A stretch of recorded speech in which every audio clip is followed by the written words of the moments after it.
ভূমিকম্পে গাজীপুরের টঙ্গী ও শ্রীপুর এলাকায় অন্তত শতাধিক শ্রমিক আহত হয়েছেন।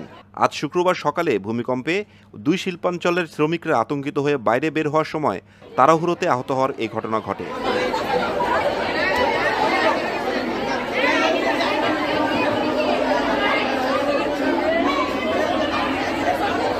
টঙ্গী পূর্ব থানার ভারপ্রাপ্ত কর্মকর্তা ওয়াহিদুজ্জামান জানান, ভূমিকম্পের সময় গেট বন্ধ থাকায় টঙ্গী বিসিক এলাকার একটি কারখানায় শ্রমিকরা আতঙ্কিত হয়ে দৌড়াদৌড়ি শুরু করেন। এ সময় হুড়োহুড়ি ও ধাক্কাধাক্কিতে অন্তত শতাধিক শ্রমিক আহত হন। আহতদের হাসপাতালে পাঠানো হয়েছে।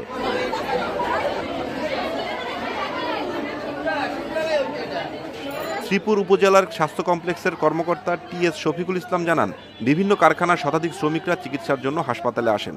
আমাদের জরুরি বিভাগের ইমার্জেন্সি মেডিকেল অফিসার উনি এবং আমাদের এসিসিএমও স্টাফ, নার্স, ওয়ার্ড বয় সবাই মিলে তাদেরকে আসলে যথাসম্ভব প্রাথমিক চিকিৎসা দেওয়ার চেষ্টা করেন।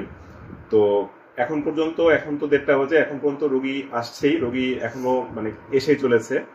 এখন পর্যন্ত প্রায় 80 জন রোগী আমরা রেজিস্টার করতে পেরেছি যারা আমাদের এখানে চিকিৎসা নিতে আসছেন। তো এর মধ্যে আমরা ভর্তি দিয়েছি 53 জন রোগীকে।